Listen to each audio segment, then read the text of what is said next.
उपस्थित भाई तथा बहनों, आचारांग सूत्र का हमारा वाचन चल रहा है। आचारांग सूत्र के वाचन के अंतर्गत 9वां चैप्टर चल रहा है। उसके अंतर्गत आज हम तय उद्देश्यों इस यानी तीसरा उद्देश्य इसकी चर्चा करेंगे। इस उद्देश्य में भगवान महावीर के जीवन में साधना काल जब चल रहा था, उस समय उनकी जीवन में क्या क्या उपसर्ग आए, इसकी इसमें चर्चा की जाएगी। सबसे पहले हम सूत्र का उच्चारण करेंगे। तण फासे सिय फासेय तेव फासेय दंस मसगेय अहियासय सयासन्ये फासाइम विरुरुवाइम। भगवान ने घास की चुभन, सर्दी, भयंकर गर्मी, डांस और मच्छर का काटना, इन नाना प्रकार के कष्टों को सदा सम्यक भाव से सहन करते थे। यानी जब भगवान महावीर स्वामी का साधना काल चल रहा था, उस समय उन्होंने चिंतन किया, अभी मेरे कर्म बहुत ज्यादा है, उन कर्मों को काटने के लिए अच्छा अवसर है, अपॉर्चुनिटी है अनार्य देश में जाने की। यदि मैं अनार्य देश में जाऊंगा, वहां मुझे कर्मों की निर्जरा अधिक होगी। यानी मेरे जो आत्मा पर इतने कर्म लगे हुए हैं, उन कर्मों को काटने के लिए अनार्य देश है, जो लाड़ देश में, जो अनार्य देश के अंतर्गत लाड़ देश है, वहां अगर मैं विहार करता हूँ, चातुर्मास करता हूँ, जाता हूँ, तो वहां मुझे अच्छा अवसर मिलेगा कर्म निर्जरा का। ऐसा चिंतन करके भगवान महावीर स्वामी विशेष कर्मों की निर्जरा करने के लिए अनार्य देश में विहार करते हैं। वहां लगभग 6 महीना रहते हैं। तो वहां के लोग इतने रुक्ष भोजी होते थे, जिसके कारण वो क्रोधी होते थे, और वो कभी देखे नहीं थे साधु संतों को, नग्न साधु को देखा नहीं था, जिसके कारण जैसे ही भगवान जहां भी जाते उनको इतने कष्ट देते थे, लोग भी देते थे। वहां के जो पक्षी होते थे, पशु होते थे, वो भी भगवान को कष्ट देते थे। अब भगवान की निषद्या तथा वहां उत्पन्न उपसर्ग का कथन किया जा रहा है। एक बार भगवान लाड़ प्रदेश में गए, वहां तीर्णों का स्पर्श अत्यंत कठोर था। भगवान खड़े रहते या बैठते तो बहुत बार तीर्ण उन्हें बींद डालते। तीर्ण यानी जो घास होता है, वो बहुत ज्यादा वहां होता था। जैसे भगवान बैठते, उठते, खड़े रहते तो वो एकदम चुभते थे। ऐसा तीखा घास था। वहां सर्दी भी बहुत ज्यादा थी, प्रचुर यानी ज्यादा थी। उस सर्दी का कष्ट भी भगवान ने सहन किया। वहां सूर्य का आतप भी भयंकर था, उसका कष्ट भी हुआ। वहां डांस मच्छर भी बहुत ज्यादा थे, उनका कष्ट भी भगवान ने समता से सहन किया। यानी वहां पे लाड़ देश में भगवान पधारे, तो वहां पे सर्दी का, गर्मी का, डांस मच्छर का कष्ट भी भगवान ने समता से सहन किया। अह दुच्चर लाड़ मचारी मज्ज भूमिम च सुभ भूमिम च पंतम सेज्जम सेविसुम आसन गाणी चेव पंताइम। दुर्गम लाड़ देश के वज्र भूमि और सुमह भूमि नामक प्रदेशों में भगवान ने विहार किया। वहां उन्होंने तुच्छ बस्ती और तुच्छ आसनों का सेवन किया।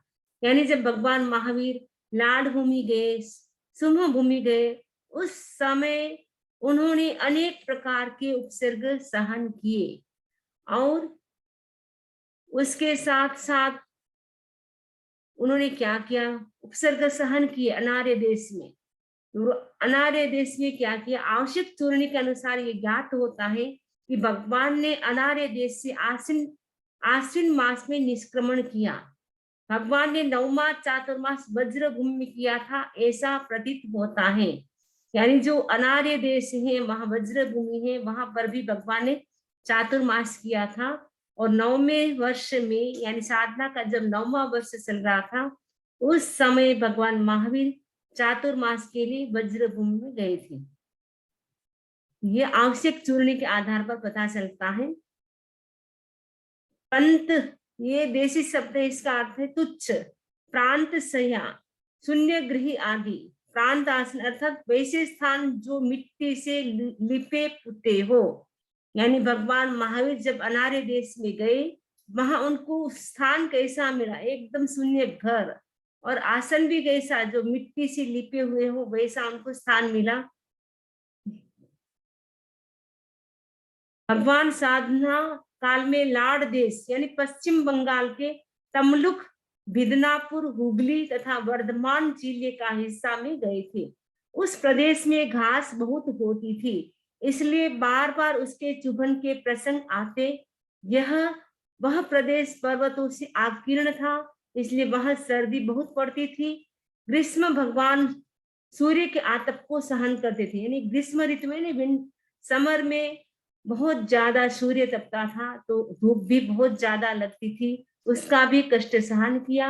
हाल दुग में भगवान को अग्नि का स्पर्श सहना पड़ा। एक कोई हाल दुग नाम का जो गांव था, वहां पे भगवान को अग्नि का स्पर्श सहन करना पड़ा, यानी भगवान के पैरों पे खीर भी पकाई गई। लाड़ प्रदेश में डांस, मच्छर, जलोका आदि जीव जंतु भी बहुत थे। भगवान इन सब स्थितियों को जानते हुए भी संभाव की कसौटी के लिए वहां गए थे। भगवान को सब पता था ऐसा सब होने वाला है, और जानबूझ करके कर्म निर्जा के लिए वो भगवान महावीर चला करके वहां लाड़ देश में गए थे, यानी अनार्य देश में गए थे। लाडेहिम तस्य वसुग्गा बहवे जान भयालु सिंसु अह दुह देशी भत्ते कुकुरा तत्त हिंसी निवतिंसु। लाड़ के जनपदों में भगवान ने अनेक उपसर्गों का सामना किया। उन जनपदों के लोगों ने भगवान पर अनेक प्रहार किए। वहां का भोजन प्राय रूखा था। कुत्ते भगवान को काट खाते और आक्रमण करते। जनपद का अर्थ है जनपद में होने वाले अर्थात नागरिक। तो वहां के लोग भी कैसे थे? लाड़ देश के लोगों ने भगवान पर काष्ठ यानी लकड़ी, वुडन, मुट्ठी आदि से प्रहार किए। उस प्रदेश में भोजन प्राय रूखा, घी आदि से रहित होता था, इसलिए वहां के लोग अत्यंत क्रोधी होते थे, इसलिए यह उपद्रव हुआ। वहां के कुत्तों का परिसर भी भगवान को सहना पड़ा। वहां के कुत्ते भी भगवान को क्या करते थे? काटते थे। तो वहां के लोग भी कैसे थे? क्रूर थे। तो ये सूत्र में बता रहे हैं, अप्पे जने निवारे लूषणये सूणये दसवाणे छू छू कारंती आहंसु समणम तुक्कुरा डंस्तुत्ते।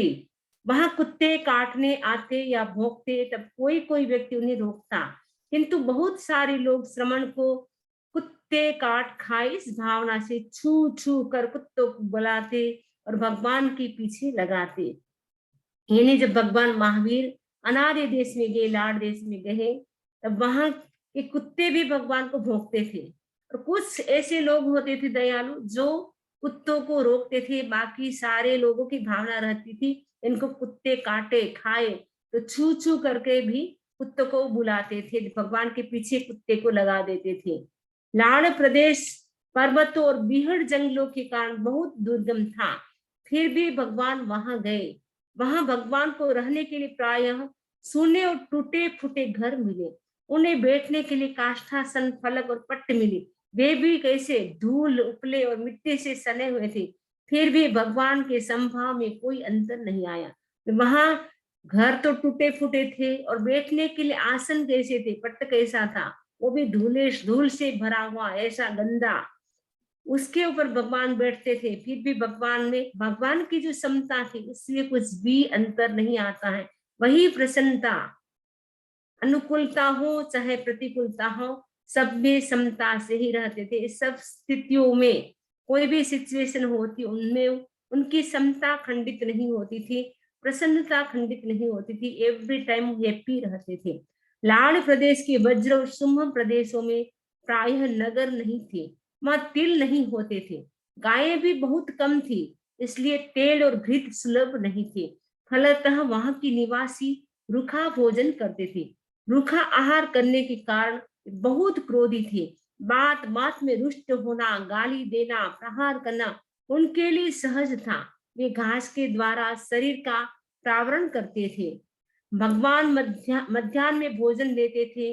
वहां उन्हें ठंडे चावल और उड़द की दाल मिलती थी। अम्ल रस मिलता था या नमक नहीं, अम्ल रस मिलता था, नमक नहीं। वहां कुत्ते बहुत खूंखार होते थे, वहां के निवासी कुत्तों के बचाव करने के लिए लाठी और दंड रखते थे। भगवान के पास न कोई लाठी थी और न कोई डंडा था, इसलिए कुत्तों को आक्रमण करने में कोई रुकावट नहीं होती थी।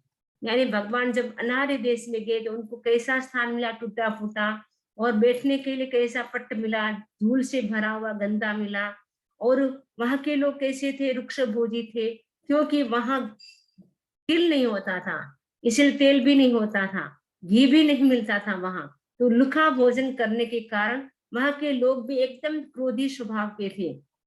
और भगवान महावीर जब भोजन करते थे तो उनको कैसा भोजन मिलता था, ठंडे चावल, वो भी पानी से भिगोया हुआ चावल मिलता था, या उड़द की दाल मिलती थी। उस वो भी कैसी दाल थी जिसमें बिल्कुल नमक नहीं, घी नहीं, मसाला नहीं, वैसी उनको दाल मिलती थी। वहां के कुत्ते भी इतने खूंखार थे कि भगवान को वो भी काटते थे।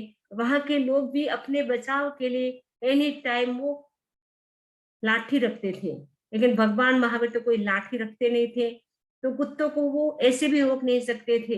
वहां के लोग कुत्तों को लाठी से रोकते थे, लेकिन भगवान महावीर तो लाठी का भी प्रयोग नहीं करते थे।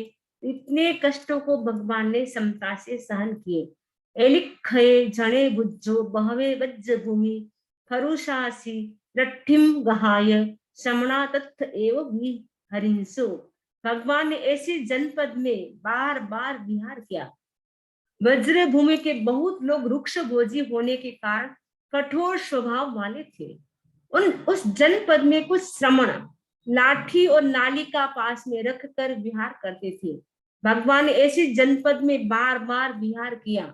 उस वज्र भूमि में अधिकतर लोग वृक्ष भोजी थे, इसीलिए वे अत्यंत क्रोधी थे। वहां श्रमण हाथ में लाठी, शरीर प्रमाण या नलिका शरीर से 4 अंगुली बड़ी लेकर विहार करते थे, किंतु भगवान के पास न लाठी थी और न नलिका थी, कुछ भी नहीं था। इसीलिए भगवान के सामने जो भी कष्ट आए, भगवान उन सबको समता से सहन करते थे। एवं भी तत्थ भी हरंता पुट्ट पुब्बा अहेसी सुन एहिम सलुंच माणा सुन एहिम दुच्चरणा दुच्चर गाणे तत्थ लाडेहिम। इस प्रकार वहां विहार करने वाले श्रमणों को भी कुत्ते काट खाते और नोच डालते। लाड़ देश के गांव में विहार करना सचमुच कठिन था। यानी वहां कुछ कोई साधु जाते थे, श्रमण जाते थे, तो वहां जो भी विहार करते थे उन सबको कुत्ते क्या करते थे, काटते थे, नोचते थे। तो लाड़ देश में विहार करना बहुत ही कठिन था। तो भगवान महावीर स्वामी तो जो हाथ में कुछ भी लाठी नहीं रखते थे, तो उनके लिए तो बड़ा कठिन था। जो साधु हाथ में लाठी लेकर के चलते थे, फिर भी उनको कुत्ते नोच डालते थे, काट खाते थे। निघाय दंडम पाणेहिम तम कायम वो सज्जमन गारे अह गाम कंटे भगवम ते अय्या से अभी समीक्षा। भगवान प्राणियों के प्रति होने वाले दंड यानी हिंसा का परित्याग और अपने शरीर का विसर्जन कर लाड़ प्रदेश में विहार कर रहे थे। वहां भगवान तीखे वचनों को सहन करते थे। यानी भगवान महावीर जब लाड़ देश में गए तब हिंसा का त्याग, मतलब हिंसा नहीं करूंगा, और शरीर का विसर्जन यानी शरीर का भी ध्यान नहीं रखूंगा। जो भी कष्ट आए मैं समता से सहन करूंगा। कोई भी मुझे कटु शब्द बोले उनको भी मैं समता से सहन करूंगा। किसी का एक कटु वचन सुनना भी कितना कठिन होता है। इतने कटु वचन यानी कड़वे कड़वे बोल भगवान को ऐसे सुनने पड़े, फिर भी भगवान तो समता नहीं रहते थे। देव मनुष्य संबंधी जो भी कष्ट आए उन सबको भगवान ने क्या किया, समता से सहन किया। नाओ संगाव सी सेवा पारे तत्थ से महावीरे एवं भी तत्थ लाडेहिम अलग कुब्बो भी ए गया गामो। जैसे हाथी संग्राम शीर्ष यानी संग्राम शीर्ष में शस्त्र से विद्ध होने पर भी खिन्न नहीं होता, किंतु युद्ध का पार पा जाता है, वैसे ही भगवान महावीर ने लाड़ प्रदेशों में परिसहों का पार पा लिया।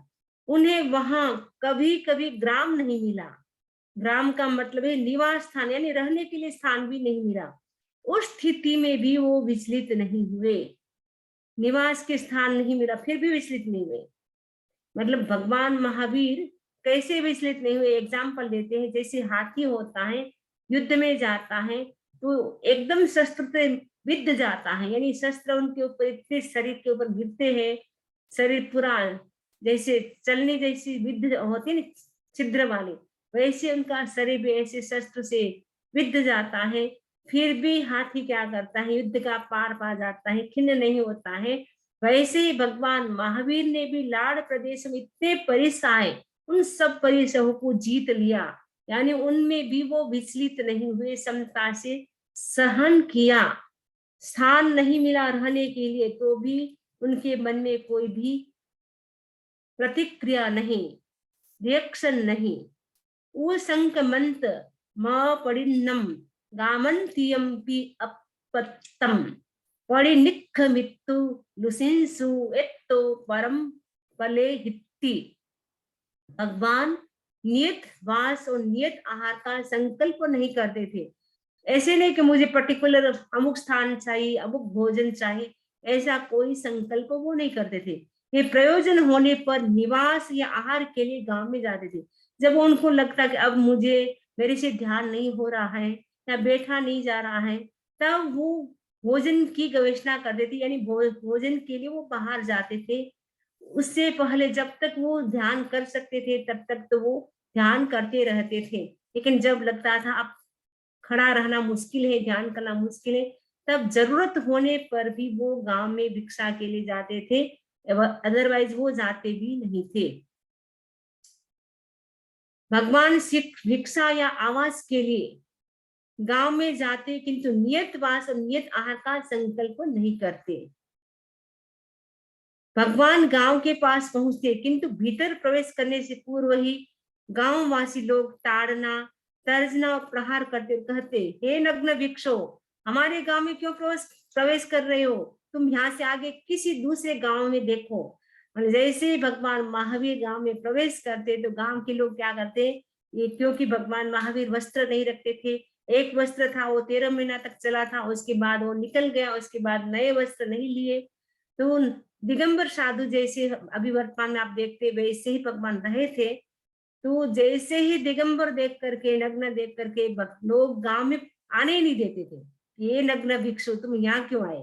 यहाँ से आगे चले जाओ, यहाँ आने की आपको जरूरत नहीं है। ऐसे ऐसे भगवान को धुतकारते थे। उनको पता नहीं कि ये भगवान की आत्मा है, उनको क्या पता, उनको लगा ये कोई नंगा व्यक्ति है। हय पुब्बो तत्थ दंडेन अधुआ मुठ्ठिना अधु कुंताई फलेनम अधु लेलूना कवालेनम हंता हंता बहवे कंदिसु। वहां कुछ लोग दंड, मुष्टि, भाला आदि शस्त्र, चपेटा, मिट्टी के ढेले और कपाल यानी खप्पर से भगवान पर प्रहार कर खुशी से चिल्लाते थे। एक तरफ तो भगवान के ऊपर प्रहार करते, कैसे प्रहार, दंड दंड जो यष्टि होती, मुष्टि, भाला और जो चपेटा, सिटिया और मिट्टी के जो ढेले यानी जो पत्थर होते हैं, जो खोपड़ी होती है, उन भगवान के ऊपर ऐसे फेंकते थे, प्रहार करते थे। फिर फेंकने के बाद एकदम खुश होते थे, वो अपने आप होशियार मानते, देखो हमने कैसे भगवान के, भगवान तो उनको क्या पता, तो वो सोचे देखो हमने कैसे इस आदमी को परेशान किया। वहां भगवान ने लाठी आदि के प्रहार सहन किए। कुंतादि फलंकार थे, भाला आदि शस्त्र तथा चपेटा, इनके प्रहारों को भी भगवान ने सहा। भाला कितना, भाला एक प्रकार का शस्त्र होता है, वो कितना तीक्ष्ण होता है, ऐसे ऐसे शस्त्र का प्रहार भी सहन किया। तो लाठी होती लकड़ी, लकड़ी से अगर कोई अपने को पीटता है, मारता है, अपने पे फेंकता है तो कितना दर्द होता है। तो भगवान ने ऐसे प्रहर भी सहन किए। लोग तो ऐसा करके भी खुश होते थे, चिल्लाते थे जोर जोर से, और ज्यादा लोग इकट्ठे हो जाते थे। मनसाय छिन्न पुब्बायम उट्ठु बंती एगयायम कायम परिसहायम नुंचिसु अहा अहवा पंसुणा अवकिरिंसु। कुछ लोग मांस काट लेते, ऐसे पापी लोग थे कि भगवान का मांस भी काट लेते थे। कभी कभी शरीर पर थूक देते, भगवान के ऊपर थूक भी देते थे। उनको ये पता नहीं कि भगवान की आत्मा पवित्र आत्मा है, थूक देते, प्रतिकूल परीक्षा देते, और कभी कभी उन पर धूल डाल देते। मैंने क्या क्या भगवान के ऊपर नहीं किया लोगों ने, धूल डाल देते, थूक देते, मांस भी काट लेते थे। ऐसे ऐसे कष्ट को सहन किया। इवन भगवान जब ध्यान करने बैठते थे तो क्या करते थे, कुछ लोग भगवान पर धूल उछालते थे, फिर भी भगवान अविचल रहते, उनका काय युत्सर्ग का प्रयोग उत्तरोत्तर विकसित हो रहा था। ऐसा धूल फेंकते, थूक डालते, मारते, पीटते, फिर भी भगवान तो ध्यान में ही लीन रहते थे। कितनी बड़ी बात है, इतना करने पर भी भगवान का ध्यान भंग नहीं होता था। इतने वो गहरे ध्यान में चले जाते थे। हमारे तो थोड़ी सी आवाज भी आ जाती है तो हमारा ध्यान भंग हो जाता है और हम बोलते रहे धीरे करो प्लीज, मैं ध्यान कर रही हूँ। लेकिन भगवान तो इतने कष्ट, थूकना, पीटना, मारना, इतना कष्ट आने पर भी भगवान तो अविचल ध्यान में ही रहते थे, स्थिर होकर के ध्यान में ही विराजमान रहते थे। उच्चालये हणिंसु अथवा आसनाओ कल इंसु वो सट्टकाए पणियासी दुख से भगवम अपड़िने। कुछ लोग ध्यान में स्थित भगवान को ऊंचा उठाकर नीचे गिरा देते। भगवान जैसे ध्यान में बैठे थे, लोग क्या करते, उनको हाथ में लेकर के आकाश में उछालते फिर नीचे गिरा देते थे। कुछ लोग आसन से स्खलित कर देते, क्योंकि भगवान बहुत सारे आसन करते, उखड़ू आसन करते थे, वीर आसन करते थे, गोदोही का आसन करते थे। तो आसन जैसे वो करते थे तो उस आसन से भगवान को नीचे गिरा देते थे, स्खलित कर भंग कर देते थे उनके आसन में। किंतु भगवान शरीर का विसर्जन किए हुए आत्मा के लिए समर्पित, कष्ट सहिष्णु और सुख प्राप्ति के संकल्प से मुक्त थे। अतएव उनका संभाव विचलित नहीं होता था। कुछ लोग ध्यान में अवस्थित भगवान को ऊंचा उठाकर नीचे भूमि पर गिरा देते थे। कुछ लोग भगवान को आसन से स्खलित कर देते थे। भगवान शरीर का विसर्जन किए हुए थे, यानी भगवान ने संकल्प किया था मैं शरीर का ध्यान नहीं रखूंगा। विसर्जन का त्याग दिया था, शरीर जीते जी शरीर का त्याग कर दिया था। वे आत्मा के प्रति ही समर्पित थे, इसीलिए उन्होंने इन अत्यंत कष्टदायी सभी उपसर्ग को संभाव से सहा। सुनने मात्र से रोंगटे खड़े हो जाते हैं। भगवान ने पता नहीं कैसे उन परिश्रम को सहन किया होगा। भगवान का तो लक्ष्य एक ही था, आत्मा के प्रति वो समर्पित थे, बस आत्मा को पाना है। तो शरीर का त्याग कर दिया, जीते जी कि मैं शरीर नहीं हूं, मैं केवल आत्मा हूं, ऐसा चिंतन करके वेद विज्ञान का चिंतन करते करते भगवान ऐसे कष्ट को समता से सहन कर पाए। वरना सामान्य व्यक्ति तो इतना सा भी कष्ट सहन नहीं कर सकता है। इवन हम किसी का कटु वचन भी सहन नहीं कर सकते। ऐसे कष्टों को सहन करना तो बहुत बड़ी बात है। तो आज भगवान महावीर स्वामी 10वीं कालिक सूत्र में कहते हैं कि किसी के कटु वचन को सहन करना कितना कठिन है। कहते हैं कि लोहो में जो कांटे होते, लोहा, आयरन, आयरन के जो किले होते हैं, उसकी चुभन को व्यक्ति सहन कर सकता है, लेकिन किसी के कटु शब्द को सहन नहीं कर सकता है। यानी जो लोहे के जो किले होते हैं, चुभने वाले तिखे, उससे भी किसी का एक शब्द सहन करना बड़ा कठिन होता है। इसलिए कहा जाता है मांस खमन करना सरल है, लेकिन किसी के कटु शब्द को सहन करना बड़ा कठिन है। सूरो संगाम सी सेवा संबुड़े तत्व से महावीरे पड़ी से माए फरुषाइम अचले भगवम री इत्था। जैसे कवच पहना हुआ योद्धा संग्राम शीर्ष में विचलित नहीं होता, वैसे ही संवर का कवच पहने हुए भगवान महावीर कष्टों को झेलते हुए ध्यान से विचलित नहीं होते थे। वे अविचलित भाव से घूमते रहे। इतने कष्ट होने पर भी थूकते, पीटते, आकाश में उछालते, फिर भी भगवान तो ध्यान में ही रहते थे। मतलब ध्यान उनका भंग होता ही नहीं था ऐसी स्थिति में। क्योंकि जैसे योद्धा होता है, युद्ध करने के लिए जाता है, कवच पहन करके जाता है, तो कवच पहना हुआ होता है तो वो सुरक्षित रहता है, उनके पर शस्त्रों का प्रहार नहीं होता है। भगवान ने भी किसका कवच पहना था? संवर का कवच पहना था। तो संवर का कवच पहने हुए थे, इसलिए भगवान महावीर ने जो भी कष्ट आए समता से सहन किए, लेकिन उसमें विचलित नहीं हुए, डामाडोल नहीं हुए। इतने समता से, स्थिरता से कष्टों को सहन किया। संवर के परिणामों से समृद्ध भगवान कष्टों को सहते हुए ध्यान से कभी विचलित नहीं हुए, वे अचल ही रहे। जैसे मेरू की भांति, मेरू पर्वत को कोई हिला नहीं सकता है, कितना ही साइक्लोन आ जाए, कितनी ही हवाएं चलती हो, फिर भी मेरू पर्वत कभी भी नहीं हिलता है। वैसे भगवान महावीर भी मेरू की भांति अडोल अविचल रहे। इतने कष्ट आने पर भी कभी भी वो अपनी साधना से हिले नहीं, डुले नहीं। बस वो तो निरंतर कैसे भी कष्ट है फिर भी वो ध्यान में ही रहते थे। एस विहो अणुकंतो महानेण मयि मया अपरिण्येन वीरेण कासिमेण महेशिनात्तिबेने। मतिमान महान काश्यप गोत्री महर्षि महावीर ने संकल्प मुक्त होकर पूर्व प्रतिपादित विधि का आचरण किया, ऐसा मैं कहता हूँ। यानी भगवान महावीर ने पूर्व में जो भी उनके जीवन में जो भी संकल्प आए, जो भी कष्ट आए, उन सभी कष्टों को समता से सहन किया। लेकिन उन्होंने ये संकल्प नहीं किया कि मैं इसने मेरे साथ ऐसा व्यवहार किया है तो मैं इसके साथ ऐसा करूंगा, उसने मेरे को ऐसा किया तो मैं वैसा करूंगा। कभी भी संकल्प नहीं किया। साधना काल में जो भी उपसर्ग आए, घोर उपसर्ग आए, उन सभी कष्टों को समता से सहन किया और अपनी साधना में ही वो लीन रहे, कभी भी वो विचलित नहीं हुए। तो इस प्रकार हमारा तीसरा उद्देश्य है या कंप्लीट हो जाता है। अब चौथा उद्देश्य, इसमें भगवान महावीर स्वामी के सामने आहार कैसा मिलता है। भगवान महावीर स्वामी के जीवन में कभी कभी उनोद्री भी करनी पड़ती है, मतलब भगवान तो चला करके उनोद्री करते थे। यानी इसमें भगवान को किस प्रकार के आहार मिलता था, किस प्रकार के उन्होंने कष्ट को सहन किया, इसमें भी यह चर्चा की जाएगी। तो ओमोदर्यम चायति अपुट्ठेवि भगवम रोगेहिम पुट्ठे वासे अपुट्ठे भा रो से सातिज्जति तेइच्छम। भगवान रोग से अस्पृष्ट होने पर भी अवमोदर यानी अल्पाहार करते थे। वे रोग से स्पृष्ट या अस्पृष्ट होने पर चिकित्सा का अनुमोदन नहीं करते थे। यानी भगवान महावीर स्वामी के जीवन मतलब शरीर इतना निरोगी था, उनके शरीर में कोई भी रोग नहीं था, फिर भी वो उनोद्री करते थे, यानी भूख से कम खाते थे। भूख से कम कौन खाते हैं? जब डॉक्टर कहते हैं आपको ज्यादा नहीं खाना है, उनोद्री करना है, भूख से कम खाना है। जब व्यक्ति के शरीर में कोई रोग आ जाता है तब व्यक्ति भोजन कम करता है, यानी भूख से कम खाता है।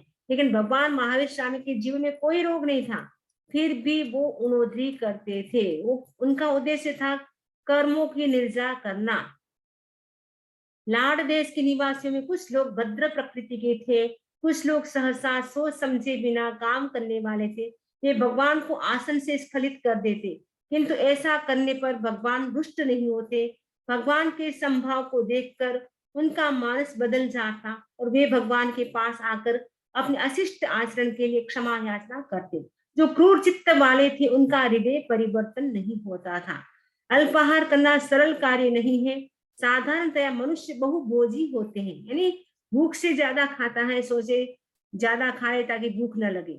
वे जब रोग से घिर जाते हैं, यानी शरीर में कोई डिजीज हो जाती है, तब उससे छुटकारा पाने के लिए क्या करते हैं? अल्पाहार यानी भोजन कम करते हैं, भूख से कम करते हैं। भगवान के शरीर में कोई रोग नहीं था, फिर भी वे साधना की दृष्टि से सर्प की भांति अल्पाहार करते थे। सर्प की भांति यानी जो सर्प होता है वो शायद अल्पाहार करता होगा, यानी वैसे ही भगवान महावीर भी क्या करते थे? अल्पाहार करते थे।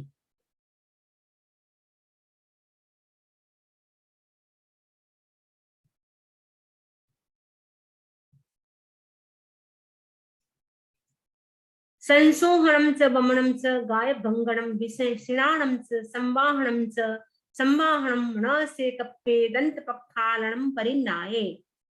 वे विरेचन वमन तैल मर्दन स्नान मर्दन नहीं करते थे और दंत प्रक्षालन भी नहीं करते थे। यानी भगवान कभी विरेचन नहीं करते थे, कभी वमन नहीं करते थे। कभी कभी होता है अपना सौंदर्य बनाने के लिए व्यक्ति क्या करता है, भोजन ज्यादा हो जाता है तो वमन कर देते यानी वोमिट कर देते हैं।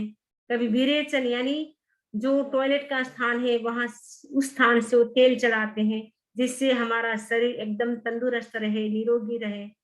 तो भगवान तो तेल मर्दन भी नहीं करते, यानी मालिश भी नहीं करते थे। अपन तो जैसे ड्राई स्किन होती है तो अपन क्या करते हैं, तेल लगाते हैं, लेकिन भगवान तो तेल भी नहीं लगाते थे। स्नान तो साधु संत ऐसे भी नहीं करते थे। स्नान भगवान तो क्या करेंगे, साधु संत भी नहीं करते हैं, स्नान भी नहीं करते थे, मर्दन नहीं करते थे, यानी किसी से पैरों को नहीं दबाते थे, दबाना दूर। दंत प्रक्षालन यानी ब्रश भी नहीं करते थे।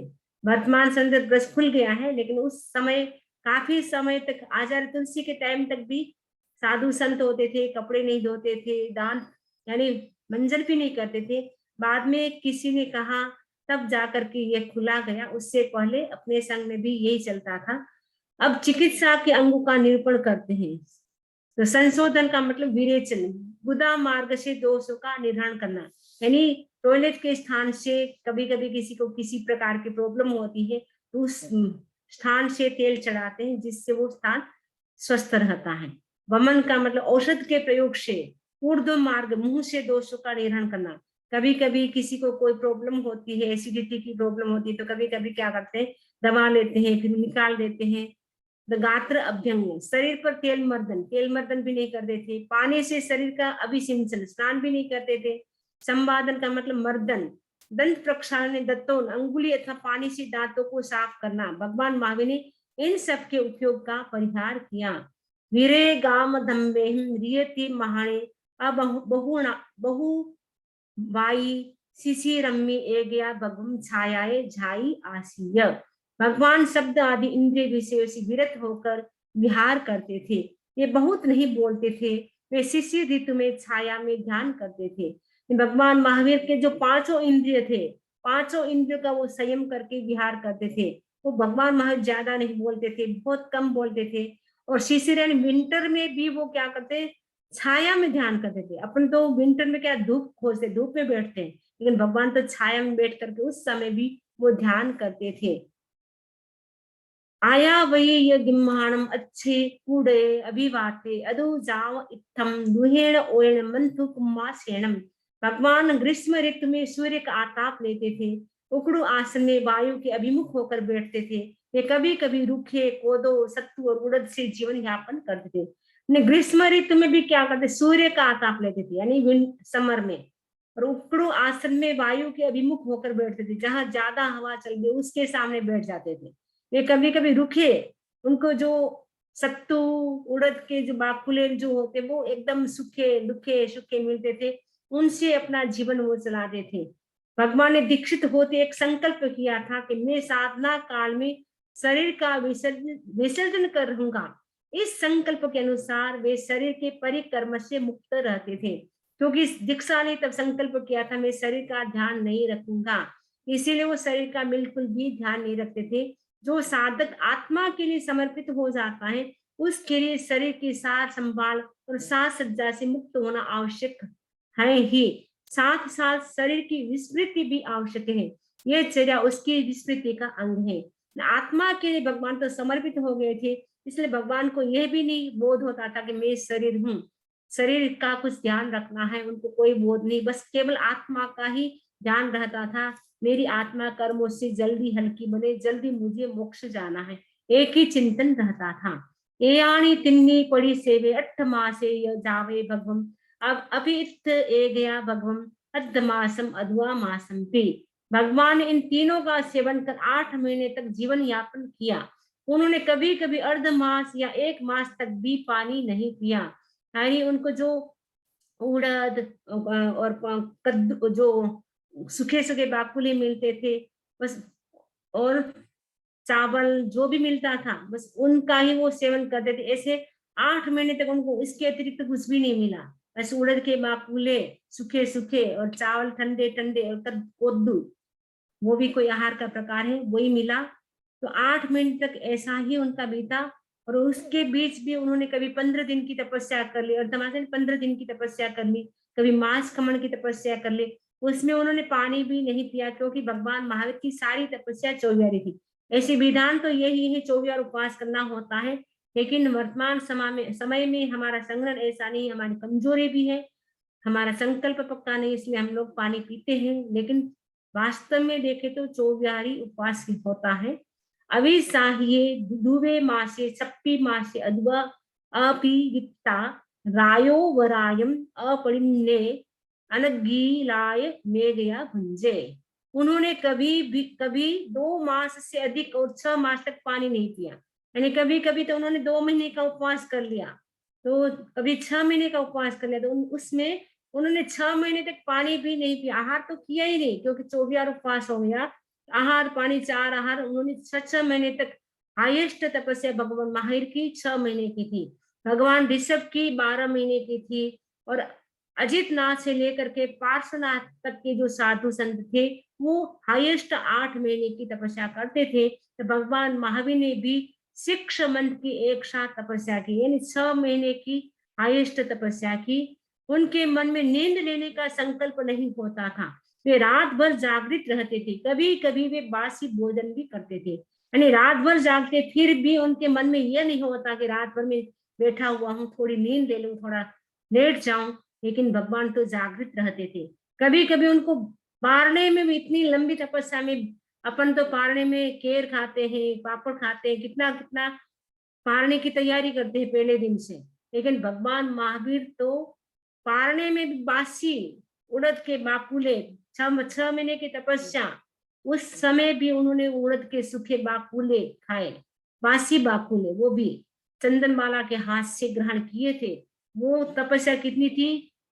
5 महीना और 25 दिन की, यानी 5 मंथ और ऊपर 25 डेज, इतने दिनों की तपस्या के पारने में भी भगवान ने कैसे बासी भोजन किया। धन्य है भगवान की आत्मा को, इतनी उनकी शक्ति थी। अगर थोड़ा सा भी पारणा बिगड़ जाता है तो भी क्या है, प्रॉब्लम हो जाती है, लेकिन भगवान महावीर स्वामी का संगठन वज्र ऋषभ नाराज था, इसलिए ऐसा खाने पर भी उनके शरीर में किसी भी प्रकार का रोग नहीं हुआ। सूर्य का आताप सहने का तात्पर्य है हेमंत के बीत जाने पर, यानी विंटर के बीत जाने पर भगवान उत्कटुक आसन में वायु के अभिमुख बैठकर सूर्य के आताप का सेवन करते थे। मोह चिकित्सा का तीसरा अंग है रस परित्याग तथा रुक्ष भोजन से जीवन यापन। 8 महीनों के इस प्रयोग में भगवान ने कोदो, सत्तू और उड़द, इन तीनों का ही भोजन किया। भगवान ने कभी 15 दिन अथवा महीने तक पानी नहीं पिया। भगवान की सारी तपस्या पानी रहित होती है। इस परंपरा के अनुसार भगवान महावीर ने कभी कभी 2 मास से अधिक और 6 मास पर्यंत भी पानी नहीं पिया। रात्रि के 2 विभाग है, पूर्व रात्रि और अर्थात रात्रि के प्रथम 2 प्रहर और उपरात्र अर्थात रात्रि के अंतिम 2 प्रहर, यानी दिन के 4 प्रहर होते हैं, वैसे रात्रि के भी 4 प्रहर होते हैं।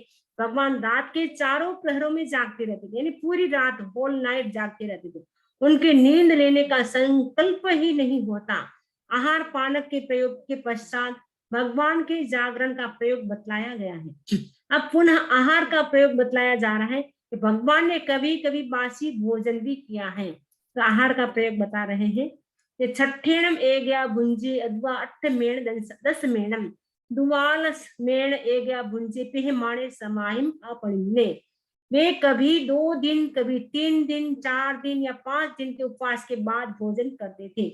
उनकी दृष्टि तपह समाधि पर टिकी हुई थी और भोजन के प्रति उनके मन में कोई संकल्प नहीं था कि मैं अमुक प्रकार का भोजन करूं। भगवान ने कभी 2 दिन, कभी 3 दिन, कभी 4 दिन और कभी 5 दिन के बाद भोजन करते थे। समाधि अर्थात तपह समाधि, तप समाधि की प्रेक्षा करते हुए भगवान आहार के प्रति उत्सुक नहीं रहते थे। नच्चाणम से महावीर वीर पावगम स्वयंकाशी अन्य हिमवाण कारिता कीरंतम नाणु जान। हाँ, भगवान महावीर आहार के दोषों को जानकर स्वयं पाप आरंभ समारंभ नहीं करते थे, दूसरों से नहीं करवाते थे और करने वाले का अनुमोदन भी नहीं करते थे।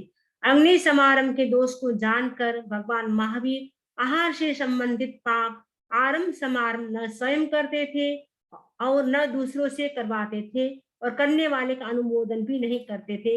9 कोटि परिविशुद्ध भिक्षा से पचन पाचन आदि वर्जित है। भगवान ने स्वयं उसको स्वीकार नहीं किया तो फिर जीवन यात्रा का निर्वाह कैसे संभव हुआ? ये आशंका, ये प्रश्न होता है, उसका समाधान आगे के श्लोक में बता रहे हैं कि भगवान न खाना बनाते थे न पकाते थे, फिर भगवान ने अपना शरीर का कैसे उन्होंने पालन पोषण किया। बता रहे हैं गामम पविसे नैरम वा घास में से कड़म परत ठाए सुविशुद्ध में से भगम आयत जो याय सेवित था। भगवान ग्राम या नगर में प्रवेश कर गृहस्थ के लिए बने हुए आहार की योजना करते थे। गृहस्थ ने अपने लिए सहज में जो बनाया हुआ है उसमें से वो लेने की कोशिश करते थे। वो अपने निमित्त से बने हुए भोजन को नहीं ग्रहण करते थे, सुविशुद्ध आहार ग्रहण कर संयत योग से उसका सेवन करते थे। माने अपने निमित्त से बना हुआ भोजन वो नहीं लेते थे, लेकिन जो गृहस्थ के लिए सहज ही बना हुआ है किसी के घर में, उसमें से ही वो लेने की कोशिश करते थे। अगर नहीं मिलता था तो वो उपवास कर लेते थे। भूख और प्यास अदूप मायसा दीगिंसता सत्ता जे अन्य रसे क्षीणो सत्ता घास सणाए चित्तन्ते संयम निवतिये निवतितेय पिहाए। भूख और प्यास से पीड़ित काक आदि तथा अन्य पक्षी पान और भोजन की ऐसा के लिए चेष्टा करते हैं। उन्हें निरंतर बैठे हुए देखकर भगवान क्या करते थे? अधुमहणम व समणम व गाम पिंडोलगम स अतिहिम व सोवागम मुसियारम व कुकुरम वावि विहम थियम पुरतो। ब्राह्मण श्रमण भिक्षु या अतिथि चांडाल बिल्ली या कुत्ते को आगे मार्ग में बैठे हुए देखकर भगवान क्या करते थे? धीरे धीरे चलते थे। उनको कष्ट न हो अपनी ओर से किसी भी प्रकार से, तो उस प्रकार से वो कैसे चलते थे सूत्र में बता रहे हैं। विधिच्छेदम वज्जंतो तेसपत्तियम परिहरंतो मंदम बरक्कमे भगवम अहिंसमाणो घास में सिद्धा। उनकी आजीविका का विच्छेद न हो, उनके मन में भय उत्पन्न न हो, इसे ध्यान में रखकर भगवान धीमे धीमे चलते थे। वे किसी को त्रास न देते ने। त्रास का मतलब अपनी ओर से किसी को भय, त्रास यानी डर जाते ना कभी कभी लोग, तो त्रास न देते हुए आहार की ऐसा करते थे। अभी सूयम व सुक्कम्मा सी पिंडम पुराण कम्मासम अदो बक्कशम पुलागम व लद्दे पिंडे अलगते दगिए।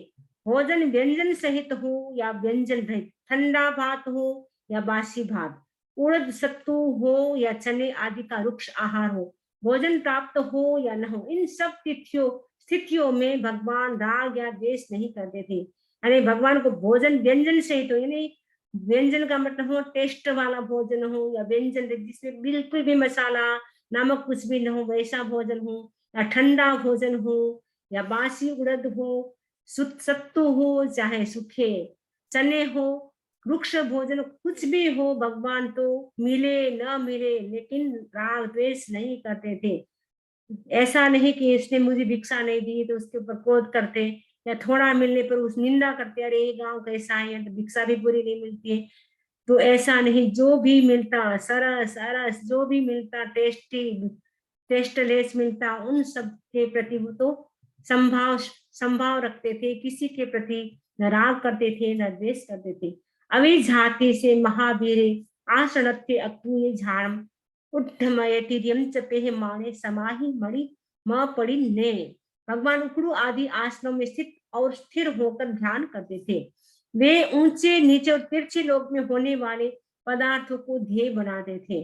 कभी वो आकाश दर्शन करते थे, कभी वो दीवार के सामने देख करके दर्शन करते थे, कभी आंखों को नीचे करके जमीन को देख करके वो ध्यान करते थे। यानी ऊर्ध्व लोक में क्या हो रहा है, मध्य लोक में क्या हो रहा है, तिरछे लोक में क्या तिरछे यानी मध्य लोक में क्या हो रहा है, नीचे यानी अधोलोक में क्या हो रहा है, उन सारे पदार्थों को ध्यान ध्येय बनाते थे। उनकी दृष्टि आत्म समाधि पर टिकी हुई थी, वे संकल्प से मुक्त थे।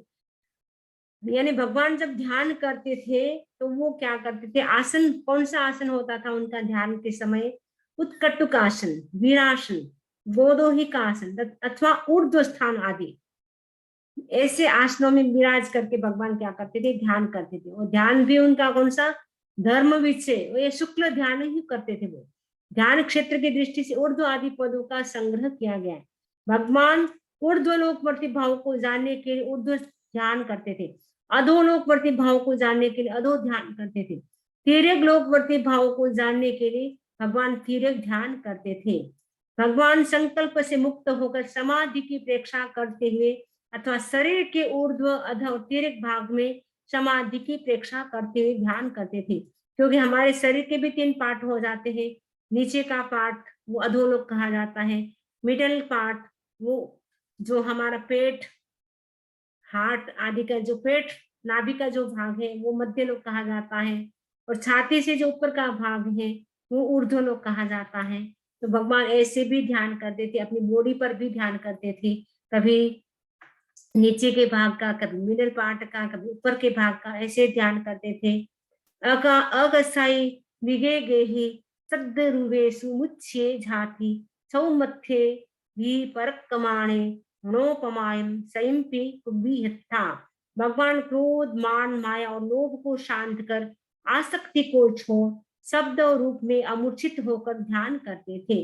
उन्होंने ज्ञानावरण आदि कर्म से आवृत दशा में पराक्रम करते हुए भी एक बार भी प्रमाद नहीं किया।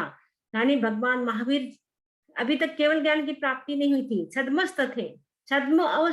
छद्मस्त अवस्था में भी, यानी जब तक वो वीतराग नहीं बने थे उससे पहले भी उन्होंने एक बार भी प्रमाद नहीं किया।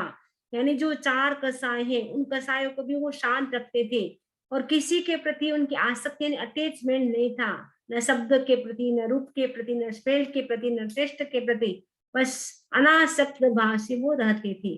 अब भगवान महावीर के ध्यान के उद्देश्य का निरूपण किया जा रहा है। कुछ पुरुष कसायों से उत्तप्त होकर दूसरों को अभिशाप देने के लिए ध्यान करते थे। कुछ पुरुष पदार्थ में आसक्त होकर उसकी उपलब्धि के लिए, कुछ शब्द और रूप में मूर्छित होकर उनके संग्रह के लिए ध्यान करते थे, किंतु भगवान महावीर केवल विशुद्धि के लिए ध्यान करते थे। इसलिए वे कसाय और आसक्ति से मुक्त तथा शब्द और रूप के प्रति अमूर्छित होकर ध्यान मुद्रा में स्थित होते थे। भगवान ने छद्मस्त अवस्था में भी संयम में पराक्रम करते हुए एक बार भी प्रमाद नहीं किया, सतत जागरूकता का अनुभव किया। वे साधना के भाव से विचलित नहीं हुए। स्वयमेव समागम आयत जोग माय सोही अभिनि बूढ़े अमा इल्ले आव कहम भगवम समियासे। स्वयं बुद्ध भगवान आत्मशुद्धि के द्वारा आयत योग, मन, वचन और शरीर की संयुक्त प्रवृत्ति को प्राप्त होकर उपशांत हो गए। उन्होंने ऋजु भाव से तप की साधना की। वे संपूर्ण साधना काल में समित रहे। भगवान स्वयं तत्व को जानकर आत्मशुद्धि के द्वारा आयत योग अर्थात संयुक्त योग को देखकर, जानकर प्रवृत्ति योग यानी मन, वचन और शरीर की संयुक्त प्रवृत्ति को प्राप्त हो गए। इससे वे अभिनिवृत्त हो गए, विषय और कसायों से सर्वथा उपशांत हो गए। भगवान ने ऋजु भाव से तप तपा, उन्होंने कहीं भी माया के लिए तप नहीं किया। इस प्रकार भगवान यावत जीवन समित रहे। एस विहि अनुकंतो महाने मई मया अपरिण्येन वीरेण कास्वेन महेशिना त्रिवेणी।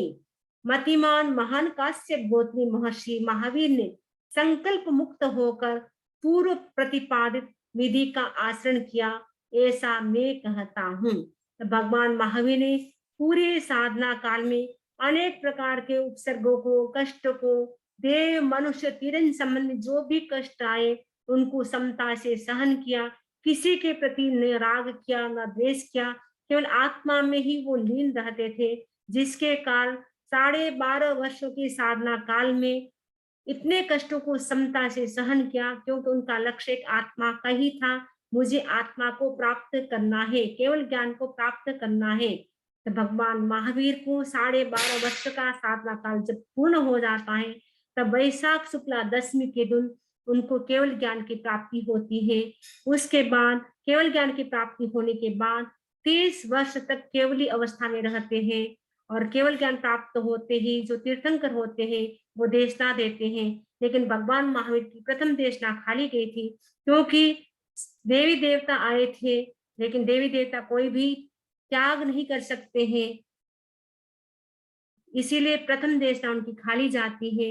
और दूसरी देशना में साधु, साध्वी, श्रावक, श्राविका, चतुर्विध धर्म संघ की स्थापना होती है। तब तीर्थंकर, तीर्थंकर का मतलब वो तीर्थ का प्रवर्तन करते हैं। तो तीर्थ कौन से हैं? 4 तीर्थ कहलाते हैं, साधु, साध्वी, श्रावक और श्राविका। तब भगवान महावीर ने जब दूसरी देशना दी, उस समय 11 गणधर, साधु, साध्वी, अनेक प्रकार के साधु, साध्वी और श्रावक, श्राविकाएं बनते हैं। तो भगवान महावीर का इस प्रकार 30 वर्ष का समय केवली अवस्था में, 30 वर्ष का समय गृहस्थ अवस्था में और 12.5 वर्ष का साधना काल, ऐसे करके भगवान की पूरी उम्र कितनी होती है? 72 वर्ष, यानी 72 ईयर प्लस 6 मंथ, इतना भगवान महावीर का एज था, इतनी उम्र थी। उसके बाद कार्तिक वदी अमावस्या के दिन भगवान महावीर का निर्वाण होता है। तो लास्ट में भगवान महावीर भी 2 दिन का अनशन करते, संधारा करते हैं और अंतिम समय में जब पता चलता है कि अब मेरा मतलब मोक्ष होने वाला है, उससे पहले ही भगवान ने क्या किया, देना शुरू कर दिया, उपदेश देना प्रारंभ कर दिया था। कंटिन्यू 16 प्रहर तक देश ना दी थी, कंटिन्यू 16 प्रहर यानी 2 दिन लगातार संधारा करके भी भगवान ने क्या किया, लास्ट मोमेंट तक भी भगवान देशना दी। उस समय जो उत्तरायण सूत्र के जो 36 अध्ययन है, वो जो अभी हम पढ़ते हैं वो 36 अध्ययन कहे थे 2 दिन में। और जो विपाक सूत्र जो हम पढ़ते हैं, विपाक सूत्र के जो अध्ययन जो पढ़ते हैं, वर्तमान समय विपाक सूत्र बहुत कम है, उस समय तो उनके सुख विपाक के 50 चैप्टर और दुख विपाक के 50 चैप्टर, इतने सारे उन्होंने इतना उपदेश दिया था, इतनी बड़ी बुक थी। लेकिन जैसे जैसे स्मृति लुप्त होती गई, वो बहुत ज्यादा अंश तो लुप्त हो गया, थोड़ा अंश बाकी है। तो विपाक सूत्र के वर्तमान समय में 10 सुख विपाक के 10 दुख विपाक के अध्ययन मिलते हैं, इससे ज्यादा प्राप्त नहीं होते हैं। लेकिन उत्तराध्यान के 36 अध्ययन आज भी प्राप्त है, तो उसको साधु साधु होते हैं, दीक्षा लेने के बाद उसको पढ़ते हैं, कई लोग कंठस्थ भी करते हैं। तो उत्तराध्यान के 36 अध्ययन है। तो प्राय कभी दिवाली होती है, हम कोशिश करते कि 3 दिन के अंदर पूरे उत्तराध्यान सूत्र का हम पाठ कर लेते हैं, वाचन कर लेते हैं। कोई सुनने वाला हो तो उनको सुना देते हैं, वरना हम स्वयं भी कर लेते हैं। तो इस प्रकार हमारा जो आचारण सूत्र का ये जो वाचन हमने प्रारंभ किया था, वो निर्विघ्न रूप से आज हमारा कंप्लीट हो गया है। इसी आशा के साथ ओम अरहम ओम अरहम। किसी को कोई क्वेश्चन हो तो पूछ सकते हैं। वंदामि नमः स्वामी।